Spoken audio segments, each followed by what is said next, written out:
Atomic Heart is a controversial game. The accusations levied against the developer Mundfish, formerly located in Moscow, now headquartered in Cyprus, range from the allegation that the game received direct funding from the Kremlin and Russian oil oligarchs, and is thus a direct financial pipeline to continued support towards Russia's invasion of Ukraine, all the way to the game being a tool of the FSB, the Russian intelligence service, to mine users' data. Despite Mundfish denying these claims, their cause was not helped much by what could be most favorably described as a tepid response to the state of the ongoing war. However, these are not the questions that particularly interest me. Honestly, what do I care if some Russian FSB agent is viewing my browser history? Have fun with that, Anatoly. Also, when the US government is sending billions of taxpayer dollars and weapons to prop up what is in fact a proxy war to the actual detriment of real Ukrainians, and not the actual neo-Nazi paramilitary groups we are arming, the purchase of a video game is effectively meaningless. Even if it does line the pockets of some oligarch, don't make me tap the sign again. There is no ethical consumption under capitalism, and to believe otherwise is a neoliberal fantasy that obscures the actual relations of power that are being expressed by these two superpowers with imperial designs on raw resource extraction. What does interest me in Atomic Heart is what it has to say about communism, as the game depicts its alternate history of a dominant USSR post-World War II, which was catapulted into the utopian dream of post-scarcity thanks to the technical breakthroughs in robotics and the magical gooey substance called polymer, which makes it all run. Of course, things almost immediately go wrong and the dream becomes a nightmare as the tools of human liberation are turned against their creators. On its surface, it seems like Atomic Heart has a lot of interesting things to say about its themes of artificial intelligence, the folly of man, and that utopian ideal. But as we will see, the game's biggest failures have nothing to do with the manufactured controversies that surrounded its launch, but rather lie with its failure to say anything actually interesting, and at worst, actively engaging in the same tired anti-communist rhetoric that the reactionary right has been peddling in since the real-world history of the post-war West. But before we break down the explicit political message, or lack thereof to be honest, let's talk about the raw gameplay. Be warned, there are full spoilers ahead for the story of Atomic Heart. Most of the media prior to the game's release, and even much of the reporting after the fact, described Atomic Heart as a first-person shooter, immersive sim hybrid, along the lines of BioShock and Arcane Studios games like Prey, with a bit of the new Wolfenstein games thrown in for good measure. While most of this is true, I have a slight bone to pick. Atomic Heart is not an immersive sim, and anyone who says otherwise should be immediately disqualified from games journalism and analysis. In my roughly 20-25 hour playthrough, I cannot count a single instance of the emerging gameplay that characterizes immersive sims. There is no manipulation of environments, no unique puzzle solving, no moments of non-linear progression that relies upon player ingenuity. This is not necessarily a criticism of the game. It is almost entirely a linear experience outside of the series of optional side dungeons, and I think that's totally fine. We need more linear games. But let's just be honest with what the game is. Something else worth pointing out is that there is probably an equal share, if not disproportionately higher dependence on first-person melee than actual shooting until late game, when you have enough ammo and resources collected to not be worried about wasting precious shotgun shells on your basic robot mobs. As for the guns themselves and their upgrades, most are entirely forgettable and useless. For the majority of my playthrough, I mainly relied upon the shotgun, the Kalash, which was the machine gun, when I eventually unlocked it, and then the pistol when I didn't want to waste other ammo types. The energy weapons are completely forgettable. I did, however, unlock and utilize the missile launcher, named the Big Boy, to great effect for the final boss fight. Again, for the most part, the upgrades felt largely superficial and just added to pad out your playtime. Those optional dungeons I mentioned only serve to get you more upgrade blueprints that are unnecessary to finish the game. Then we have the BioShock-inspired hand, or in this case, glove powers. You start with your standard shock and can unlock/upgrade others as you progress through the game. These are interesting, I guess, but sadly not too useful other than some light crowd control and some busier encounters. One thing that I do like about this mechanic though is your ability to respec these upgrades at any time with no penalties. I wish more games gave you this kind of opportunity to experiment and test different playstyles. It's just unfortunate that most of these powers kind of sucked. I'm looking at you, Polymer Shield. The core gameplay loop consisted of progressing through various underground complexes that specialized in particular projects related to research into the uses of polymer. This results in some decent enemy variety as it switches up between the types of robots you face, as well as the addition of some biological mutated enemies, which are particularly good for farming resources. This brings me to what is probably my greatest complaint with the gameplay, the overworld. These underground complexes, let's call them dungeons, are separated by a decently vast overworld map. There's a mechanic here that if you are seen by a camera, or more specifically, seen by a camera attacking a robot, the alert level rises, which results in a call for reinforcements, leading to you getting absolutely swarmed by enemies. Believe me, if your alert level gets to 2, your choices are either run or die. The main problem here is the sheer density of these cameras. It is practically impossible to go anywhere without being seen. If you don't, it would take forever as you're just kind of creeping from one camera to the next, shocking it to temporarily disable it to then move onward and onward. It's just a way to pad out gameplay in an unnecessary way. This wouldn't really bother me if the game actually offered some viable stealth mechanics. Like, don't get me wrong, it's not that the stealth mechanics on offer are bad, they simply do not exist. This results in the overworld being unnecessarily punishing and actively disincentivizes any exploration. I quickly found myself just hauling absolute ass whenever exiting a dungeon to find the next main story point, as I hoped and prayed to find one of the sporadically placed little red cars that could take me from one objective to another. And perhaps the game's worst sin, it made me opt to skip basically all optional dungeons just so I could minimize the amount of time I spent above ground. Where the game excels is in its superb and dynamic boss fights, all backed by an excellent Mick Gordon soundtrack. Almost all of these fights have an interesting gimmick that can trivialize the fight if you pull it off properly, but this usually requires some bit of experimentation and skill to execute correctly. Aside from the reusing of a single biological boss type, they are all unique and all visually impressive. As for the game's performance, I played on PS5, and that's all the footage you're seeing here, and I mostly had a good time with it, technically speaking. I had one hard crash that did not affect me at all. I was able to reload with maybe a loss of only a couple of minutes. There is no way around it though, this game was visually stunning. Reflections were crisp and dazzling, and the use of lighting really made the environments come to life. There are some weird stuttering and frame issues here and there when tracking enemies that have aggroed you in the distance, but otherwise, I never had any frame rate issues and it ran at a fairly locked 60 frames throughout my playthrough. Perhaps the biggest and most consistent issues were some funny bugs with recently deceased corpses and some issues with environment geometry. Often, as you'll see here, corpses would ragdoll after turning a corner or after leaving the save points. My biggest problem, though, was getting stuck on the environment when fighting a bunch of regular robo-mobs. This would result in getting swarmed with no way to get free, leading to a quick death in most circumstances.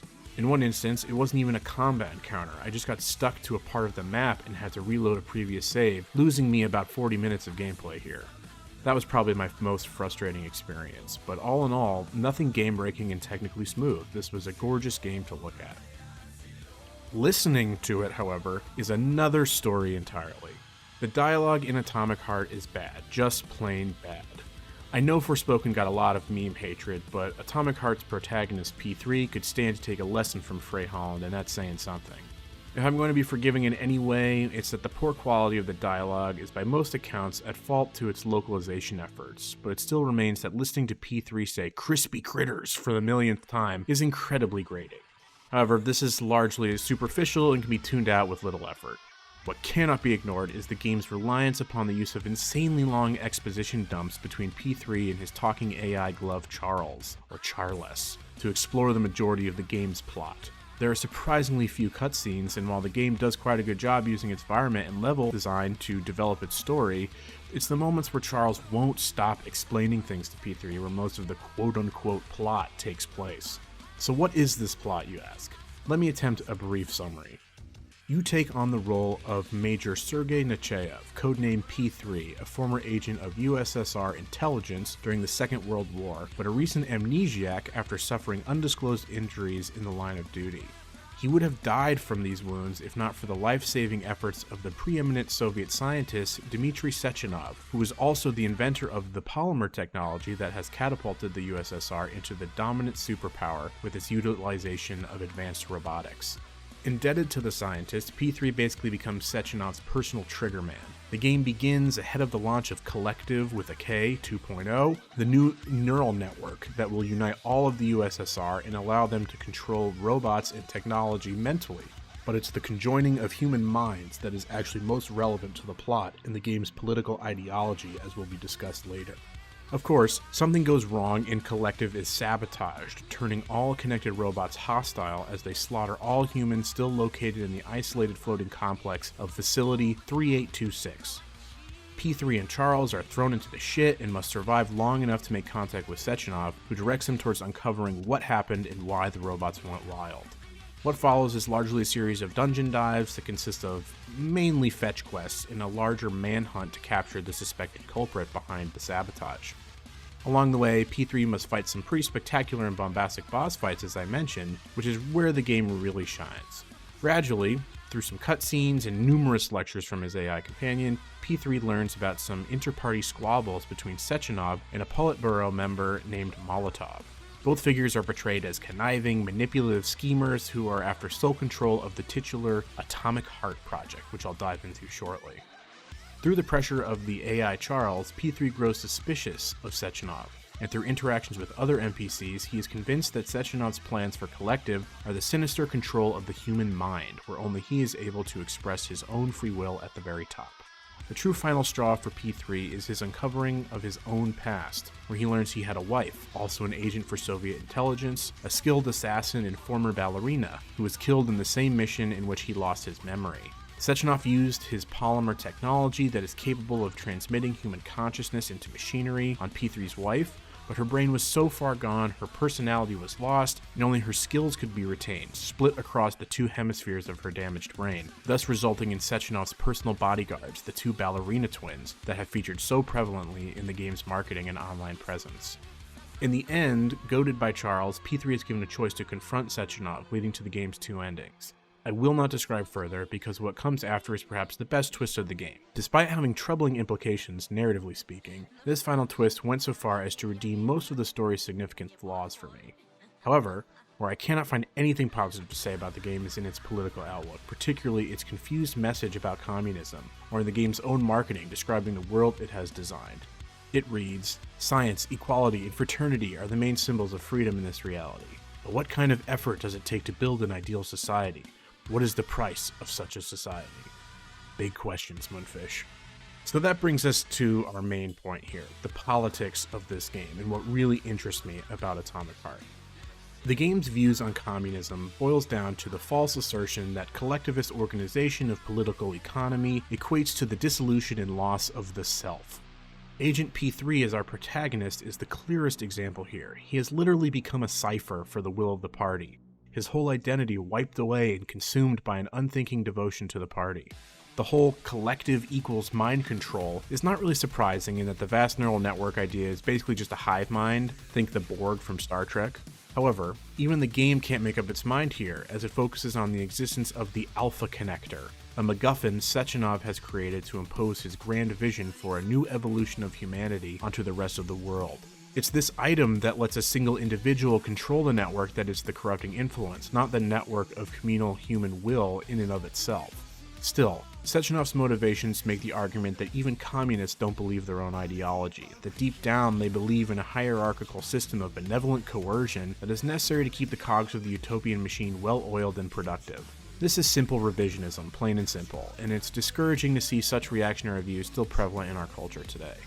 Rather than interrogating the real-world deficiencies of the Soviet Union and how its retrenchment into its own revision of Marxist-Leninist thought led to a violent authoritarianism that prioritized party politics over the liberation and flourishing of its own people, Atomic Heart has only a few scenes that attempt to paint the conflict here between two different party apparatchiks, a clash between egos that have ambitions for cliched, mustache-twirling world domination. There are surprisingly very limited references to the West in the United States in the game.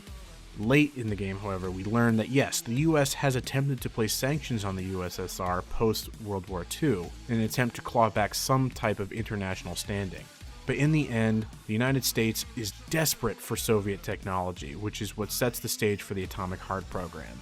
The party has decided to gift the West their robots as humanitarian aid, and then activate the bots' combat mode to neutralize the Western infrastructure, most notably their nuclear capabilities, i.e. their atomic heart.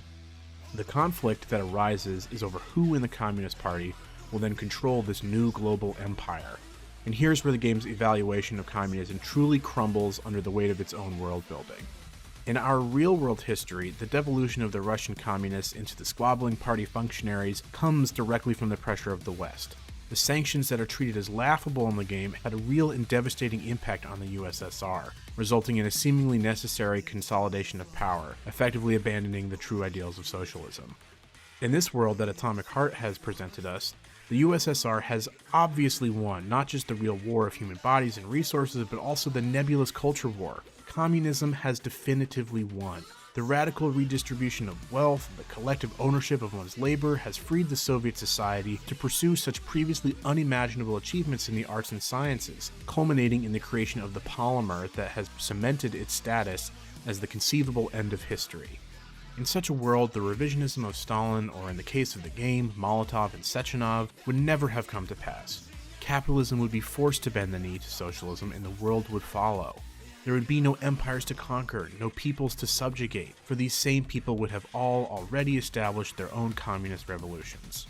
Empire is a product of capitalism, but Atomic Heart posits a world where capitalism has truly become untenable. Yet the game needs a bad guy, or two, so the communists must actually be power-hungry monsters as well. And that, folks, wraps up my thoughts and review of Atomic Heart. For those of you that stuck around to the end, thank you so much for your support. If you could like this video and subscribe to the channel, that really helps support us putting out more content like this. Let me know in the comments what you thought of Atomic Heart and its politics.